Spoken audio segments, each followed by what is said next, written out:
Hey everybody, it's your girl Coco Kitten Bruja here with a amazingly special deck review.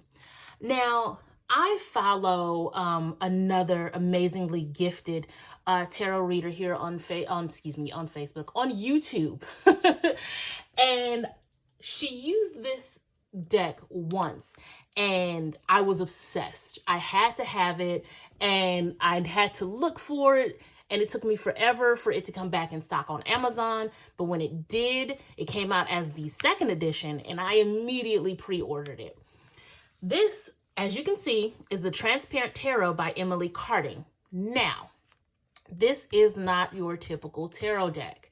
This is a very special deck with a very special flair.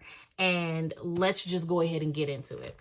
So this is a hinge box, which, you know, that's my favorite kind of packaging when it comes to a tarot deck. A nice hinge. Now, I don't want to push it too far. You can tell after a while it's going to have that crease, but I'm trying to keep it as pristine as possible right now. So first, before we get into it, let's move this out of the way. I want to talk about the book. You guys know I love a good guidebook, and this one is awesome. It totally breaks down each card, right? But also it gives a breakdown of just what tarot is, what makes this deck special, how to clean the deck, which you'll understand why that's needed in a minute here. And then it goes into the major arcana, right?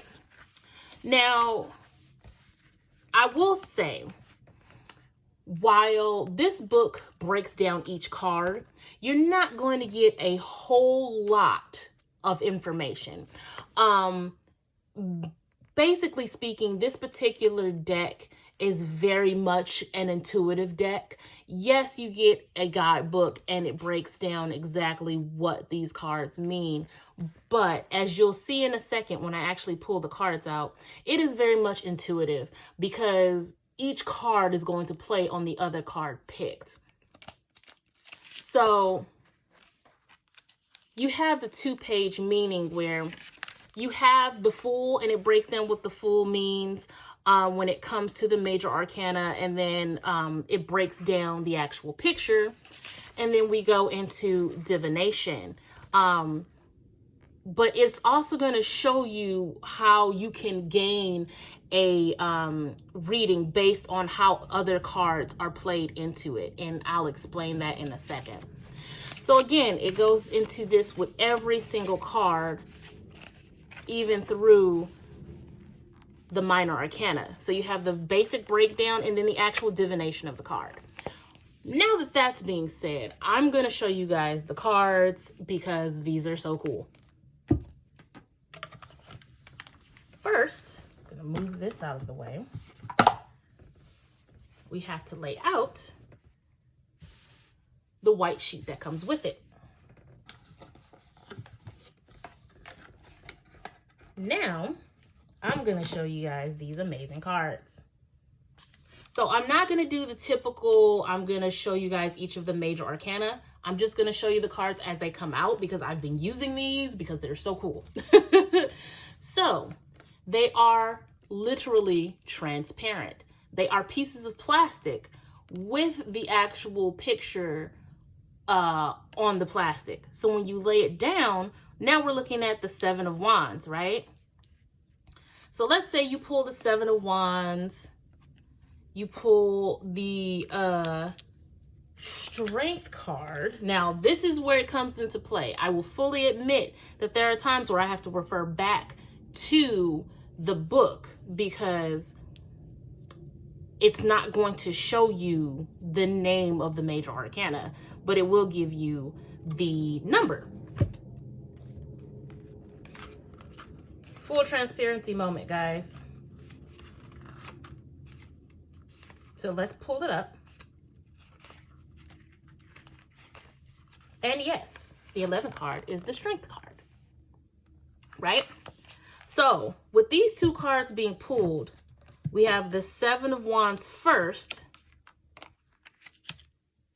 and then we overlap it with the Strength card. So it's easy to get your message by just looking at the card. But once you start stacking them on top of each other, you start to get a different perspective, right? Looking at the strength of the situation and then making sure that you're standing your ground, you're getting grounded. It can be stressful. If you look at the pain in the animal's eyes, they're stressed, right? But they still have the strength to move on. They still have the strength to get grounded and push forward.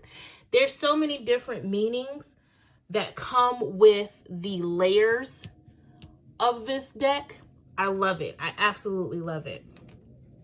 And then when we add another layer to it, so now we're looking at the Ten of Pentacles, right? The Ten of Pentacles sits right on top. So you have the victory, you have this family support pushing you and giving you strength to move forward and stand your ground and get grounded. Like, you start to see the layers of the message whenever you use this deck. I'm telling you guys, I am so obsessed with this particular deck. It's so cool. It's so amazingly cool. I feel like this is a very much a standalone deck. While you can definitely use Oracle to supplement and clarify, this is very much a standalone deck. You could very much pull for any type of reading with this deck by itself.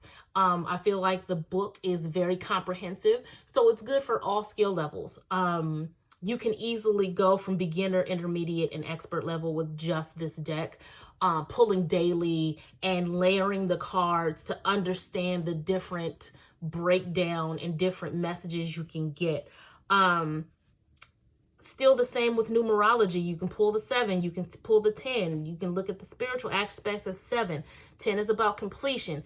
And then me personally, my life path number is 11, so I would pull from that as well. There's so many ways that you can use this deck to pull the messages you need. Now I will admit this is a bit on the pricier end. This deck is $60. You can find it on Amazon. But I highly recommend it. Obviously, there's no gilded edges or anything like that. And they are kind of on the large side. That's my hand, that's the card. So a little bit bigger than a playing card, you know. Shuffling, I feel like shuffling is, I side shuffle with these because, you know, they're plastic. So you don't have to really worry about, oh, we just got all kind of jumpers with this. But you don't have to worry about side shuffling. I mean, you don't have to worry about the destruction of the card because, you know,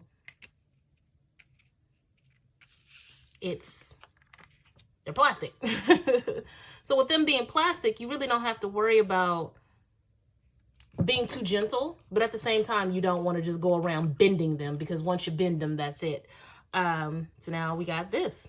I'm going to let you guys pull the message. We got the 5 of Swords and the King of Pentacles.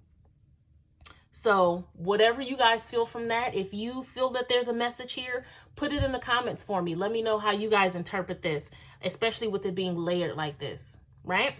So that's all I have for this particular deck. I would definitely give it about an 8, even an 8.5 out of 10. I definitely recommend this for all skill types. And these are just fucking cool. They're just really, really cool. Let me know how you feel. Make sure you like and subscribe so you can see more deck reviews. Every once in a while, I throw you guys a collective reading in there. And if you like what you see as far as my organites, like this bad boy right here, who is for ancestral connections, you can hit me up at prism by ckb.com. And if you'd like to book a reading, you can also hit me up at cocokittenbruja.com. All links will be in the description below. That's all I got for now, guys. Peace.